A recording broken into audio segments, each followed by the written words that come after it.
America के राष्ट्रपति चुनाव के लिए आज मतदान का आखिरी दिन। इसके साथ ही पहला रिजल्ट भी आ गया है। इस नतीजे में मुकाबला टाई रहा है क्योंकि डोनाल्ड ट्रंप और कमला हैरिस दोनों को ही 3-3 वोट मिले हैं।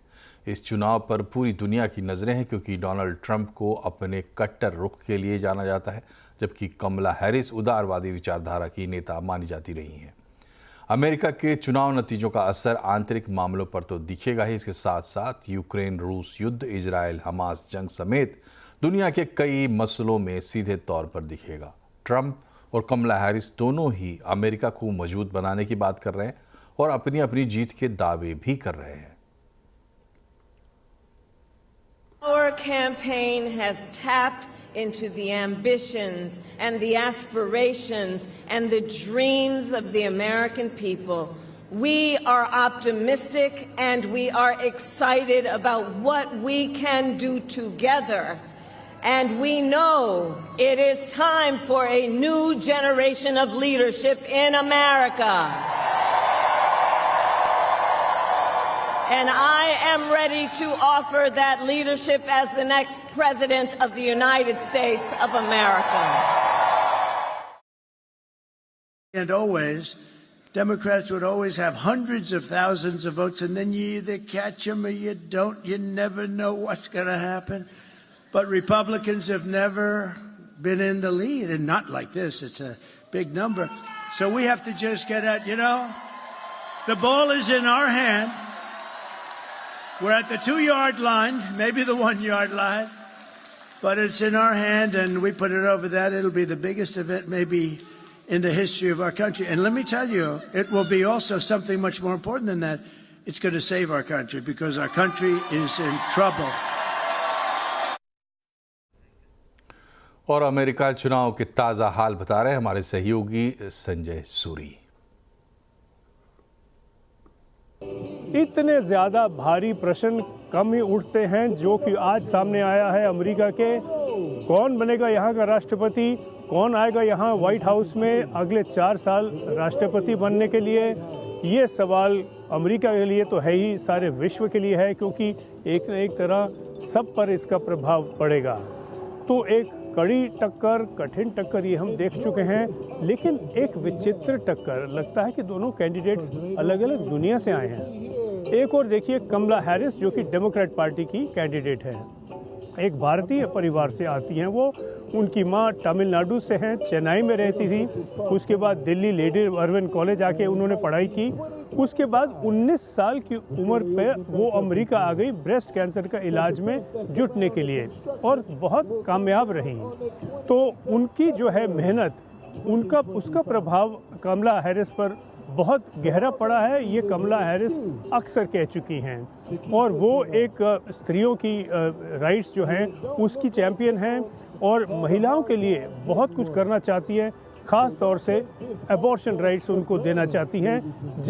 जिस हक पर एक सीमा पड़ गई है उस पर एक पाबंदी लगाई गई है, क्योंकि अब सरकार जो है, नेशनल सरकार इस पर फैसला नहीं ले पाती, स्टेट्स पर, राज्यों पर ये छोड़ा गया है और अलग अलग राज्य भिन्न भिन्न प्रकार के स्टेप्स ले रहे हैं, भिन्न भिन्न प्रकार के कानून अपना रहे हैं और रोक लगा रहे हैं कई जगह पे। तो ये एक बहुत भारी प्रश्न है डेमोक्रेट्स के लिए। इसको लेके कमला हैरिस ने बहुत कुछ कहा है और बहुत कुछ करने का एक प्रॉमिस किया है। दूसरी ओर डोनाल्ड ट्रंप, जो कि सबसे बड़ी बात ये देखी जाए कि 4 केसेस का सामना कर रहे हैं। एक केस में तो कन्विक्ट हो भी चुके हैं, उसकी सज़ा इसलिए नहीं मिली क्योंकि जज ने कहा कि ये राष्ट्रपति का फैसला हो जाने तो उसके बाद देखेंगे। बाकी 3 और केसेस उनके सामने हैं। तो ये जो हैं डोनाल्ड ट्रंप, उनके तौर तरीके जो हैं, जो उनकी बातें होती हैं, जो वो कहते हैं, जो वो प्रॉमिस रखना चाहते हैं, इसको देख के कुछ लोग तो घबराते हैं, कुछ लोग कहते हैं कि हमको तो यही चाहिए, यही प्रेसिडेंट चाहिए। ख़ास तौर से जो आदमी हैं, जो गोरे चिट्टे आदमी हैं, जो देश के बीच में रहते हैं, अक्सर राइफ़ल लेके घूमते हैं, पिस्तौलें लेके घूमते हैं और मानते हैं कि ये उनका पूरा हक है, और जो कि है, क्योंकि और कॉन्स्टिट्यूशन की 2nd अमेंडमेंट में ये उनका पूरा हक है। लेकिन ये वो किस्म के लोग हैं, ज़्यादातर आदमी हैं और ज़्यादातर महिलाओं का सपोर्ट जो है कमला हैरिस को आ रहा है। तो ये भी एक अजीब टक्कर, इस तरह की टक्कर कम ही देखने को आई है सामने यहाँ अमेरिका में। कौन जीतता है, कैसी टक्कर होती है और आगे जीत के कोई क्या कर पाता है क्या नहीं, अब ये आगे का प्रश्न। जी, तो अमेरिका चुनाव पर बात करने के लिए हमारे साथ पूर्व डिप्लोमेट दीपक बोहरा साहब जुड़ गए हैं। बोहरा साहब, बहुत बहुत स्वागत है आपका CNBC आवाज़ पर। क्या होगा, किधर जाएगा ये चुनाव, आपको कुछ समझ में आ रहा है और क्या खास बात लग रही है इस बार?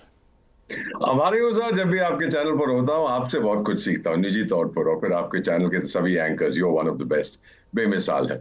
हम बात कर रहे हैं जो कॉन्फ्लिक्ट इस समय हो रहा है यूनाइटेड स्टेट्स ऑफ अमेरिका में। 3 साल मैं वहां पोस्टेड था, 3 साल से ज्यादा, और हर साल 2-3 बार जाता हूँ, बच्चे वहां पर है। 3 इलेक्शंस मैंने देखी, रोनाल्ड रेगन की इन दी 80s, उसके बाद 2016, 2020 में। ये हर बार हम ये कहते हैं कि कांटे की टक्कर होगी, ये हो जाएगा, वो हो जाएगा। रियलिटी ये है सर कि इस बार अमेरिका के जो लोग हैं वो चाहते हैं कि जो ट्रंप साहब ने उनके लिए किया था वो दोबारा करे। उन्होंने अमेरिका की छवि बहुत ऊंची कर दी थी। याद रखिए कि वो एक बिजनेसमैन है। उनकी किताबें अगर आपने पढ़ी है तो आप समझ जाएंगे उनकी मानसिकता। किताब का नाम है the art of the deal. उन्होंने 1980s में एक किताब लिखी थी, मैंने पढ़ी हुई है, बड़ी इंटरेस्टिंग है। उन्होंने खुद हस्ताक्षर करके मुझे दी थी। तो ये जो व्यक्ति है ये हर चीज में एक बिजनेस माइंड लाता है। इसका ये अप्रोच है, let's make a deal. Kamala Harris दूसरी तरफ से अगर आप देखें तो दुनिया के सबसे ज्यादा फोटोग्राफ दांत हैं उसके, हर चीज पे हंसने लगती है। लेकिन इंटरनेशनल जियोपॉलिटिक्स, इंटरनेशनल कॉमर्स के बारे में उसकी कितनी जानकारी है, इसके बारे में अभी कुछ स्पष्ट नहीं है। ट्रंप साहब बहुत हद तक अपने he's a self made person, अपने ही मालिक है। आपको याद होगा कि जब वो पहली बार जीते थे इलेक्शन, उन्होंने कहा था कि मैं वॉशिंगटन की दलदल को साफ करूंगा। दलदल क्या है? Deep state. डीप स्टेट क्या है? State department, defence department, military, छोटा सा white house, CIA, etcetera etcetera. ये डीप स्टेट है जो सब चाहते हैं कि जो अमेरिका की पॉलिसीज हो वही हो जो वो चाहते हैं। अब इसमें कोई हर्ज नहीं है, लेकिन डोनाल्ड ट्रंप अगर उनके साथ सहमत नहीं थे तो वो फिर अपनी मनमानी करते थे, अपना इन्फ्लुएंस और अपना जो उनका विजन था उसको स्ट्रेस कर। जबकि ये कमला हैरिस के बारे में से जो कुछ हमने देखा जब ये वाइस प्रेसिडेंट थी, ये कुछ ज्यादा नहीं जानती है। बोलती रहती हैं मैं अटॉर्नी जनरल थी, मैं ये थी, मैं वो थी। वो सब में कोई फर्क नहीं पड़ता। इंटरनेशनल रिलेशन, आजकल अमेरिका है तो सबसे ज्यादा शक्तिशाली देश दुनिया में, लेकिन उसकी छवि जो है वो नहीं है जो 4 साल या 10 साल पहले इसकी होती थी। उसको कैसे वापस लाना है? मेरा मानना है सर कि Donald Trump is probably better suited to restore America, जो उसकी preeminent position होती थी। अब रिस्टोर करना चाहिए कि नहीं, मैं आपको सीधा बता देता हूँ सर। मैं भारतवासी हूँ, अपने देश से बेहद प्यार करता हूँ और डेमोक्रेसी से प्यार करता हूँ। तो मैं पसंद यही करूंगा कि अमेरिका फिर जो है स्ट्रॉन्ग डेमोक्रेसी बने, भारत का मित्र बने, ना कि हम दोनों प्रतिद्वंदी बन जाए, हम लोग अपोनेंट्स बन जाए। इसमें अंग्रेजी की कहावत once more, a known devil is better than an unknown devil। और फाइनली इतना कह देता हूं सर, मामा अमेरिका अभी मैटरनिटी हॉस्पिटल में गई है, कुछ घंटों में पता लग जाएगा लड़का हुआ है कि लड़की। जी, तो कुछ घंटों में पता चल जाएगा लड़का है कि लड़की। और एक बात तो आपने कह ही दी कि known enemy is better, but फिर भी जो पूरा अप्रोच रहा है ट्रंप साहब का, ख़ास करके इमिग्रेशन को लेकर, पिछली बार भी कुछ इश्यूज़ फेस किए थे बाहर के लोगों ने, तो उस लिहाज से क्या ट्रंप का आना भारत के लिए मददगार हो सकता है कि दिक्कत हो सकती है? ये बहुत अच्छा प्रश्न आपने पूछा है सर। इलीगल इमिग्रेशन जो है, अभी तो एक प्लेन लोड लोग भारत वापस आए, बहुत कम है। हमारी 50-60 लाख की कम्युनिटी है वहां पर, तो उसमें अगर 100, 200, 500 जो है उनके पास करेक्ट पेपर्स नहीं है, ये मैं कह रहा हूँ इलीगल है, उनके पास सही पेपर्स नहीं है, तो उसमें कोई हैरान होने वाली बात नहीं है। लेकिन ये जो इलीगल इमिग्रेशन का ये पॉलिसी बना रहा है, इसका कारण है एक सर, और ये मैं मानता हूं सर। जब मैं वहां पे पोस्टेड था फॉर एग्जांपल 10 साल तक, तो अगर मेरी पतलून एक $10 की तो वो $10 की रही। लेकिन फिर क्या हुआ, चीनी आगे बोले कि भाई $10 की हम $2 में बेचेंगे, तो वो फिर और सस्ती हो गई। अब अमेरिका की समस्या ये है, जब वो करते हैं रीशोरिंग फैक्ट्रीज की, जो सारी चीन चली गई थी, उसमें अमेरिका की मिनिमम वेज बहुत हाई है, लेबर कॉस्ट वहां पे बहुत है। न्यूयॉर्क में $15 या $20 है पर घंटा। अगर उस हिसाब से आप लेबर को पैसे देंगे तो फिर आपकी कंपेटिटिवनेस खत्म हो जाती है। तो ये 20-30 मिलियन, 40 मिलियन जो भी फिगर्स हैं, इलीगल इमिग्रेंट्स आए हैं और ये कहते हैं कि अगर वहां की $15 मिनिमम वेज है, हम $5 में काम करेंगे। तो जो इंडस्ट्रीज हैं वो बड़ी खुश हैं, लेकिन जो अमेरिकन, ऑर्डिनरी अमेरिकन है जो $15 से कम काम नहीं करेगा, वो बड़ा नाराज है। तो ये टकराव है business versus rights of American. अब इसके अंदर देखना है कि क्या बढ़ेगा। और डोनाल्ड ट्रंप बिल्कुल सही कहता है कि मैं ये जो इलीगल लोग यहाँ पे आए, इस प्रकार की चीजें करते हैं, मैं उसको स्वीकार नहीं करूंगा। इफेक्टिवली बाइडेन साहब और कमला हैरिस ने चाइना के का एग्जाम्पल लेके अमेरिका के अंदर एक चाइना बनाने की कोशिश की है, जहां सस्ते दाम में प्रोडक्शन हो। लेकिन ऑर्डिनरी अमेरिकन और व्हाइट अमेरिकन खासतौर से, जिन्हें हम वॉस्प कहते हैं, व्हाइट एंग्लो सैक्सन प्रोटेस्टेंट, वो इसको स्वीकार नहीं करेंगे।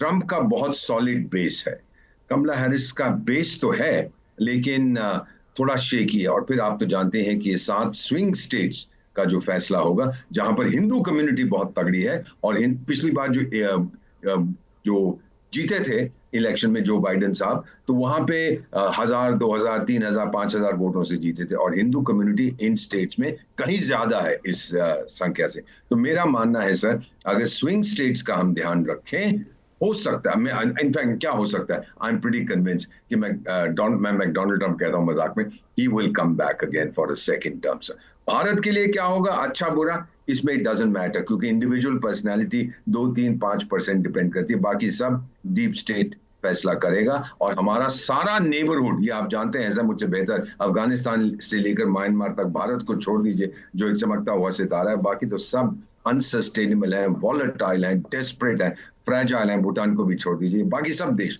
तो हमें जरूरत पड़ेगी हथियारों की, हमें जरूरत पड़ेगी हाई टेक्नोलॉजी की, और ये अमेरिका हमको देगा। तो डीप स्टेट ये रखेगा आपके नेबरहुड को अनस्टेबल, ताकि हम अमेरिका से वही खरीदें जो हम सुरक्षा के लिए खरीदना चाहते हैं। चलिए ठीक है, लेकिन एक काउंटर क्वेश्चन है आपके लिए कि अगर अमेरिका को पहली महिला राष्ट्रपति मिलती है तो इसके क्या मायने हो सकते हैं? अमेरिका में इतिहास लिखा जाएगा। एक तो लिखा गया था जो founding fathers of the American constitution जो उन्होंने बनाया था, जब ये चीजें लिखी, और फिर ये नौटंकी शुरू कर दी थी ये इलेक्टर सिस्टम की, क्योंकि वो चाहते थे कि कांग्रेस ना इलेक्ट करे, कि वहां पे आयाराम गयाराम का सिस्टम चलता था 200 साल पहले। और फिर दूसरा कि डायरेक्ट इलेक्शन भी नहीं होनी चाहिए, कि उसमें भी बेईमानी हो सकती है। तो फिर ये कॉम्प्रोमाइज ढूंढा, ये जो इलेक्टोरल कॉलेज तो शब्द नहीं यूज करते कॉन्स्टिट्यूशन में, इलेक्टर्स यूज करते हैं। लेकिन इतना कॉम्प्लिकेटेड सिस्टम है ये सर, कि इसका कुछ समझ नहीं आता किसी को। मैं तो कितनी इलेक्शन देख चुका हूं, फिर भी नहीं समझ पाता। पहली महिला will write history, but will that history be good for the world और नॉट सो गुड, ये फिर आपको समय ही बता सकता है। बहुत बहुत शुक्रिया आपका बोरा साहब, हमसे जुड़ने के लिए, अपने विचार रखने के लिए। तो अमेरिका के चुनाव पर अपडेट आपको देते रहेंगे, और अभी तो कहानी शुरू हुई है अमेरिका की। पढ़ते आगे। सुप्रीम कोर्ट की संविधान पीठ ने बड़ा फैसला सुनाया है। 9 जजों की संविधान पीठ ने कहा है कि निजी संपत्तियों पर राज्यों का कोई अधिकार नहीं है। सुप्रीम कोर्ट ने 1978 के अपने फैसले को पलटते हुए कहा है कि निजी संपत्ति कम्युनिटी रिसोर्स नहीं है। कुछ खास संसाधनों को ही सरकार सामुदायिक संसाधन मानकर उनका इस्तेमाल आम लोगों के हित में कर सकती है। इस पर ज्यादा जानकारी के साथ जुड़ रहे हैं असीम मनचंदा। बताएं असीम। क्या राज्यों का किसी की निजी संपत्ति पर अधिकार है और राज्य उसका अधिग्रहण करके उसका डिस्ट्रीब्यूशन कर सकते हैं? इसको लेकर के सुप्रीम कोर्ट में कई सारी याचिकाएं दायर की गई थी। सुप्रीम कोर्ट की संविधान पीठ की 9 जजों की बेंच ने अपना फैसला आज सुनाया। सुप्रीम कोर्ट की जो संविधान पीठ है उसने 8-1 के बहुमत से फैसला दिया।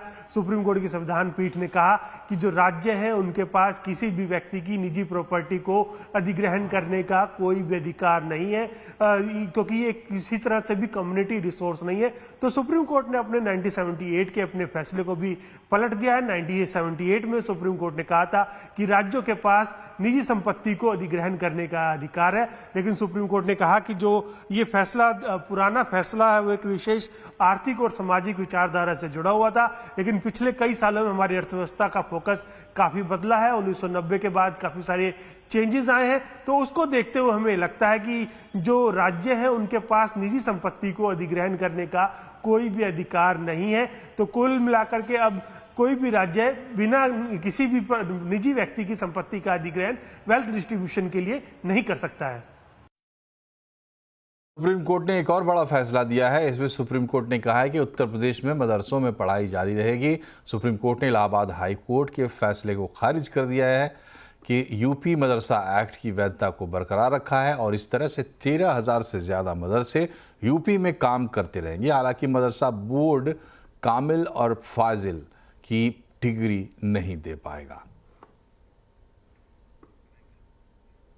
और अब बात करते हैं बाजार की। आज बाजार में शुरुआती गिरावट देखने को मिली, लेकिन उसके बाद शानदार रिकवरी भी रही।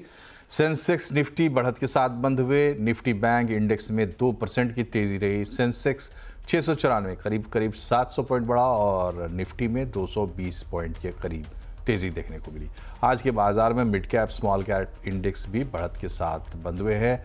मेटल, बैंकिंग, ऑटो शेयरों में खरीदारी रही। रियल्टी, एनर्जी, तेल, गैस इंडेक्स बढ़त पर बंद हुए। एफएमसीजी, फार्मा, आईटी शेयरों पर दबाव देखने को मिला।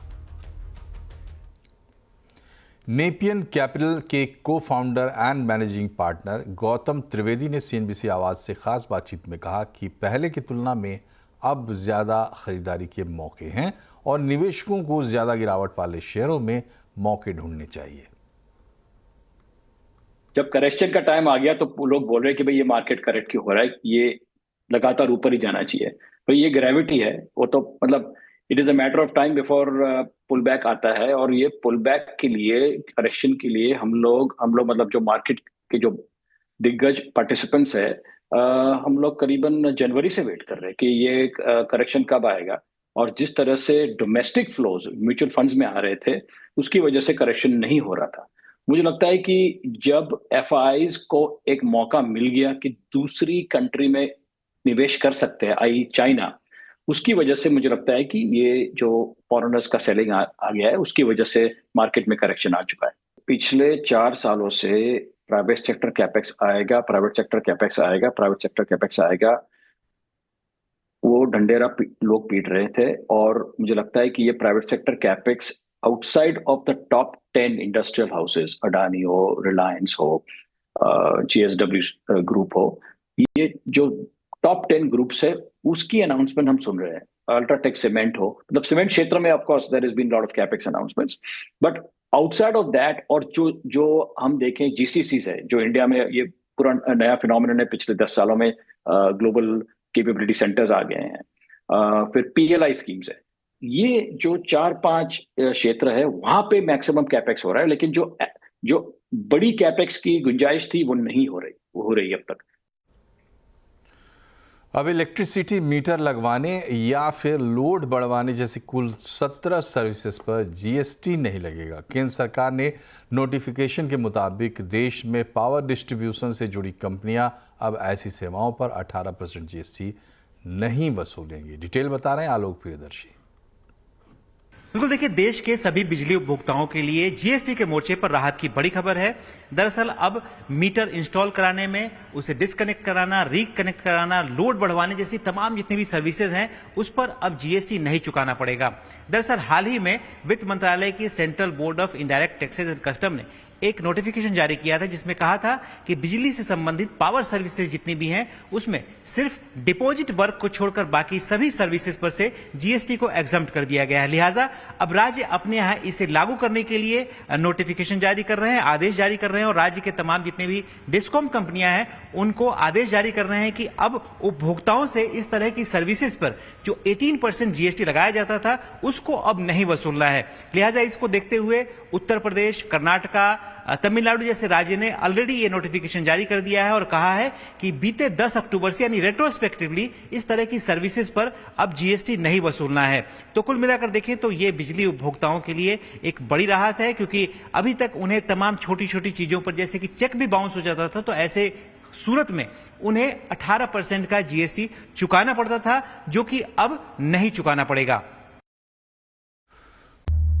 ब्रेक के बाद एक बार फिर से आपका स्वागत है। खाद्य मंत्री प्रहलाद जोशी के मुताबिक सरकार चीनी की एमएसपी यानी न्यूनतम बिक्री मूल्य को बढ़ाने पर विचार कर रही है। जल्द ही मंत्रियों के समूह के पास प्रस्ताव भेजा जाएगा। पूरी खबर की डिटेल के साथ असीम मनचंदा बता रहे हैं। बताएं असीम। नए चीनी की सीजन की शुरुआत हो चुकी है और इस दौरान आप बहुत सारे फैसले आते हुए देखेंगे। चीनी से भी जुड़े होंगे, एथनॉल से भी जुड़े होंगे। तो सबसे पहले तो मैं बात करूं चीनी की, तो चीनी का न्यूनतम बिक्री मूल्य बढ़ाने की मांग चीनी मिलें लगातार कर रही थी। चीनी का न्यूनतम बिक्री मूल्य 2019 में 31 रुपये तय किया गया था और चीनी मिलों की मांग थी कि सरकार इसको बढ़ाए, नए फार्मूले के अनुसार इसको तय करे और इसको बढ़ा करके 39 रुपये के आसपास कर दे। तो अब जब हमने आज खाद्य मंत्री से पूछा तो उन्होंने कहा कि इस प्रस्ताव के ऊपर लगातार विचार जारी है और जल्दी सरकार इसको लेकर के ग्रुप ऑफ मिनिस्टर से मंजूरी लेगी, नए शुगर सीजन के अंदर ही इसको लागू किया जाएगा। तो इसके ऊपर आप एक फैसला आता हुआ बहुत जल्दी ही देख सकते हैं। अब ये जितने चीनी मिलें डिमांड कर रही है कि 31 रुपये से बढ़ा करके सीधे 39 रुपये कर दिया जाए, तो इतनी बढ़ोतरी आपको देखने को नहीं मिलेगी क्योंकि इसका बाजार के ऊपर भी काफ़ी असर पड़ेगा, लेकिन थोड़ी बहुत बढ़ोतरी आपको इसके अंदर जरूर देखने को मिल सकती है। और अब देखते हैं चुनाव की खबरें।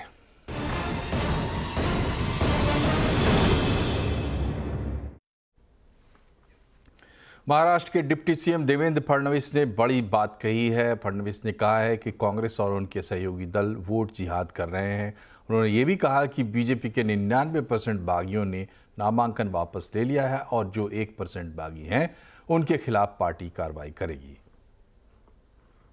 अभी भी काफी बागी उम्मीदवार मैदान में हैं और माना जा रहा है कि बड़ा नुकसान हो सकता है क्योंकि काफी कोशिशों के बावजूद भी वो माने नहीं। जहाँ तक बीजेपी का सवाल है, 99% बागियों ने नामांकन वापस लिया है, वो पार्टी के साथ आए हैं। 1% जो है इन पर पार्टी कार्रवाई करेगी। तो अब मैं नहीं मानता कि अब बागियों का कोई प्रभाव बचा है। लेकिन ये एक बड़ा आरोप लगाया जा रहा है कि संघ और बीजेपी, खासकर आप लोग कुर्सी के लिए कुछ भी करना चाहते हैं और सत्ता जिहाद कर रहे हैं। देखिए, जो वोट जिहाद कर रहे हैं वो लोग इस प्रकार का आरोप लगाए, ये हास्यास्पद है। हम सबका साथ सबका विकास चाहते हैं, सबको साथ में लेकर हम काम कर रहे हैं, लेकिन कुछ लोगों में डर पैदा करके वोट जिहाद करने वाले और इस देश की एकता को खतरे में लाने वाले ये कांग्रेस और उनके साथ वाली पार्टियां, अब लोग इनके बहकावे में आने वाले नहीं है। महाराष्ट्र के चुनावी दंगल में क्या चल रहा है और महाराष्ट्र के दोनों गठबंधनों ने बगावत को क्या कर लिया है कंट्रोल। आज चुनाव अड्डा में इसी पर होगी बड़ी चर्चा, शाम 7:57 पर। बिहार, झारखंड, यूपी समेत पूर्वांचल का सबसे बड़ा पर्व छठ आज से शुरू हो गया है। 4 दिन चलने वाले इस पर्व की शुरुआत आज नहाय खाए के साथ हो गई है। आज के दिन छठ व्रती आधे दिन के बाद पवित्र जल से स्नान कर सात्विक भोजन बनाते हैं और परिवार मित्रों के साथ बांटकर खाते हैं। भोजन से पहले दोपहर के सूर्य को जल अर्पण किया जाता है। कल शाम खरना व्रत होगा जिसमें व्रती दिन भर उपवास के बाद खीर का प्रसाद बनाते हैं और वही ग्रहण करते हैं। इसके अगले दिन सूर्यास्त से पहले बहते जल में खड़े होकर सूर्य को अर्घ्य दिया जाएगा और अर्घ्य में मौसमी फल, सब्जियां, मेवे और पकवान सूर्य को अर्पित किए जाएंगे। इसकी अगली सुबह को उगते हुए सूर्य को एक बार फिर से अर्घ्य दिया जाएगा। इसी के साथ छठ पर्व संपन्न होगा। और छठ के मौके पर रेल मंत्रालय ने रेलवे स्टेशनों पर यात्रियों के लिए खास इंतजाम किए हैं। स्पेशल ट्रेनों के अलावा ट्रेन ऑन डिमांड भी चलाई जा रही है। ट्रेन ऑन डिमांड के लिए जनरल का टिकट मौके पर यात्री को मिल जाए, इसके लिए भी व्यवस्था की गई है। क्राउड मैनेजमेंट और यात्रियों की सुरक्षा के हिसाब से नई दिल्ली रेलवे स्टेशन पर इस बार किस तरह के इंतजाम हैं, देखिए इस रिपोर्ट में। इस वक्त मैं मौजूद हूँ नई दिल्ली रेलवे स्टेशन पर और बाहर पर आप खास तौर पर देख सकते हैं जो लोग छठ के मौके पर अपने घर जाना चाहते हैं उनके लिए खास तौर पर यहाँ पर इंतजाम किए गए हैं और ये इंतजाम इसी मकसद से किए गए हैं कि छठ के मौके पर जो हर साल रेलवे स्टेशन पर भीड़ भाड़ दिखाई देती है, अव्यवस्था दिखाई देती है, तो इस बार वैसी स्थिति पैदा ना हो इसलिए रेलवे की तरफ से ये खास इंतजाम किए गए हैं। बाकायदा जो क्राउड मैनेजमेंट है उसको लेकर यहाँ पर बढ़िया इंतजाम देखने को मिल रहा है। अलग से प्लेटफॉर्म की तरफ जाने के लिए यहाँ पर रास्ता बनाया गया है और लगातार यहाँ पर अनाउंसमेंट की जा रही है। मैं आपको बता दूं कि स्पेशल ट्रेनें पहले ही रेलवे की तरफ से अनाउंस की जा चुकी है, लेकिन ट्रेन ऑन डिमांड भी यहाँ पर चलाई जा रही है कि रोजाना जिस तरह की डिमांड आती है बिहार बाउंड ट्रेनों को लेकर, उसी के हिसाब से रेलवे की तरफ से ट्रेन ऑन डिमांड भी चलाई जाती है। और एक ज़रूरी घोषणा, एफएनओ गुरुकुल, मार्केट गुरुकुल और कमोडिटी गुरुकुल की धमाकेदार सफलता के बाद हम आपके लिए लेकर आ रहे हैं स्टार्टअप गुरुकुल। दिवाली के खास मौके पर हम इसे लॉन्च कर रहे हैं। इस वेबिनार में स्टार्टअप इकोसिस्टम को समझा जाएगा, स्टार्टअप्स की चुनौतियों और उनसे निपटने के तरीकों पर चर्चा होगी। नए एंटरप्रेन्योर को ये जानने समझने का मौका मिलेगा कि नया आइडिया कैसे डेवलप किया जाए और उसे कैसे पेश किया जाए। सबसे बड़ी बात, फंड कैसे जुटाएं, वेंचर कैपिटलिस्ट को कैसे इम्प्रेस करें, इन सब के गुर सिखाए जाएंगे। सबसे बड़ी बात यह है कि सक्सेसफुल स्टार्टअप के फाउंडर, वेंचर कैपिटलिस्ट और इंडस्ट्री दिग्गज के आपके साथ अपने अनुभव साझा करेंगे ताकि आप उनके सक्सेस फेल्योर से कुछ सबक ले सकें। एक दिन का ये वेबिनार नए स्टार्टअप्स के लिए गेम चेंजर साबित हो सकता है।